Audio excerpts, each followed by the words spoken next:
let's finish out chapter 13 by looking at two more algorithms. So we just talked about Dijkstra's algorithm.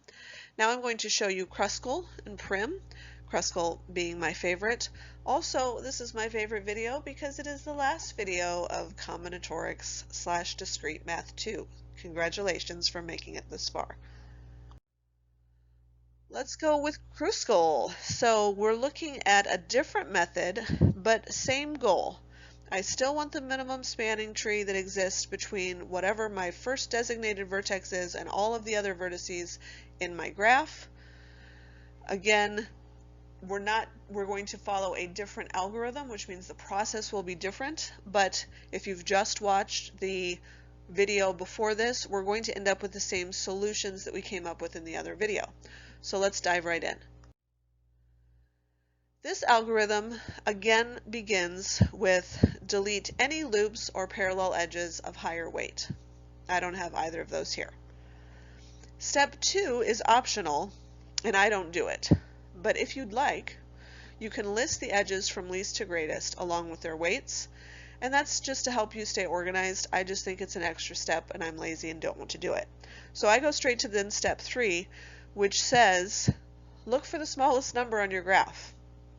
So that's what I've done. So notice I didn't have to start with A. I'm going to go back to A at the beginning, at the end. Once I've found my path, I'll just start it at A, no big deal. But essentially what I'm doing is I'm setting this path of 3 because it's the smallest one. Yay, that's very easy to do. For all of the other steps, I'm going to just do the same thing. This is why it's my favorite, because it's the simplest. So then I say, well, 3 was great. 4 almost is great. So let's go ahead and choose the 4 here and the 4 here. We already had the 3.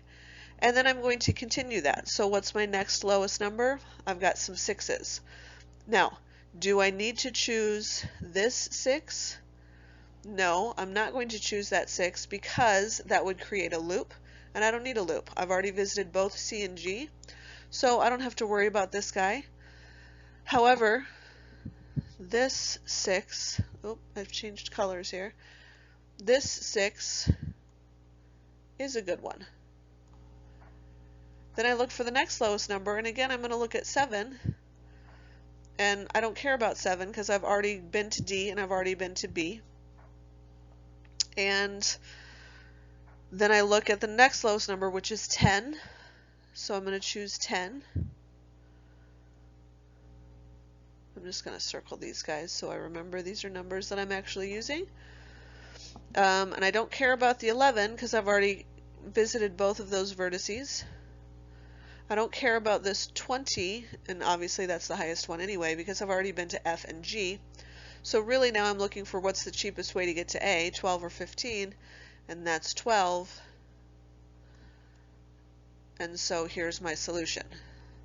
Now because I was asked to start at A, obviously when I write this, I'm going to start at A. So again, this is just taking you through those steps again, choosing A, F at the end. And if you'll notice, this minimal spanning tree is the exact same minimal spanning tree we had when we ended up with Dijkstra. I still have a minimal path of 39. The path looks exactly the same. It was just a different way to go about it. This question should look familiar. We've already done this question. What I'd like you to do is go through it using Kruskal's algorithm instead. Again, you should end up with the same solution that you had in our last video. When you're ready, press play to see how you did. So again, to me this goes pretty quickly because I always just find the cheapest way. So I'm going to choose 4 because 4 is the smallest number. The next smallest number is 6, so I'm choosing it. The next smallest number is 7, so I'm choosing it. The next smallest number is 9, so I'm choosing it.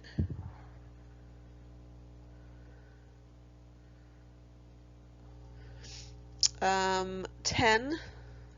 Yep, got to choose that.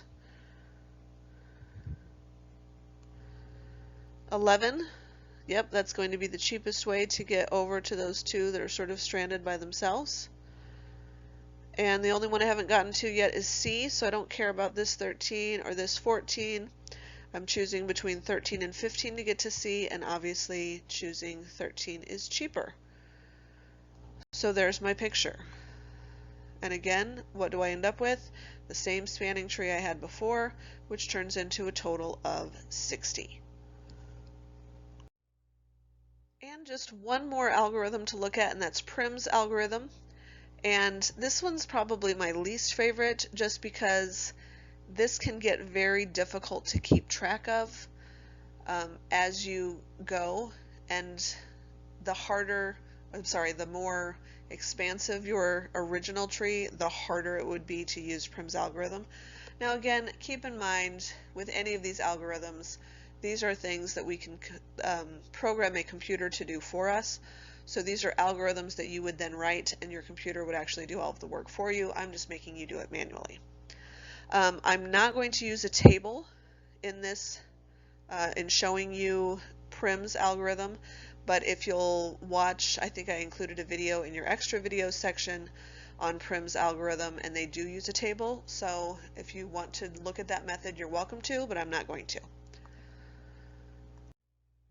The first steps for Prim look exactly the same as methods we've done before, specifically Dijkstra. Delete any of the parallel loops or edges and set a starting point, etc. Step 3, set the edge connected with A with the least weight. Again, this is exactly the same as Kruskal so far. I was looking at A to F and A to B. 12 was less than 15, so I chose it.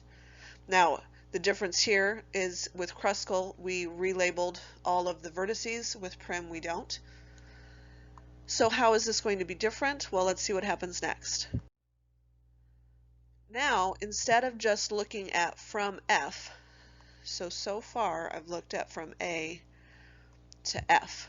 So instead of just looking at F and saying, well, I've got a 10 and a 20, let's choose the 10, I'm looking at from F, I could go 10 or 20, and from A, I could go 15. Out of those three, and again, I had to use A and F because I'd already visited both of those vertices. That's when I'm going to choose the 10. So now what I'm going to do, that I've chosen the 12 and the 10, is I'm going to say from A, I can go 15. From E, my new vertex that I just went to, I can go 6 or 4. From F, which I've already been to, I can go 20. So you can see how this would get more and more involved. Each time you add another vertex, you are now comparing that to every other vertex you've already visited. So out of 15, 6, 4, and 20, 4 is the least. So now from here I'm saying, okay, I can either go 15 from A, 6 from E, 7 from D, 3 from D, 4 from D, or 20 from F. So I'm just adding to my options each time. Obviously 3 is going to be the least of that. And now I'm choosing between all of that and 11 and 6. So I'm really choosing between everything really that's left over. And that would choose 4 for me. Now once I've done that, obviously I don't have to choose the 6 anymore or the 20 because I've already been to those vertices. So now I'm looking at what's the cheapest way to get to B, and that looks to be 6. And so that is how this algorithm works. So again, it's not horrible, it's just that it gets more and more confusing to keep track of the more expansive your tree would be.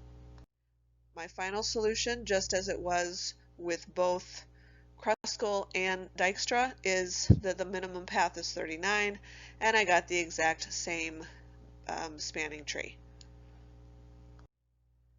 So no surprise here, I'm asking you to use Prim's algorithm for this very last question. We already know the answer is 60, so you'll know if you got it right.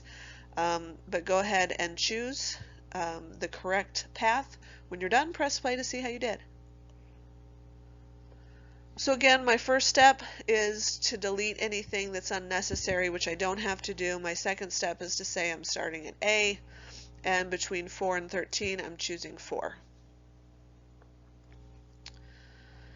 Now I'm choosing between 13 and 6 and 13, so anything off of A, anything off of B.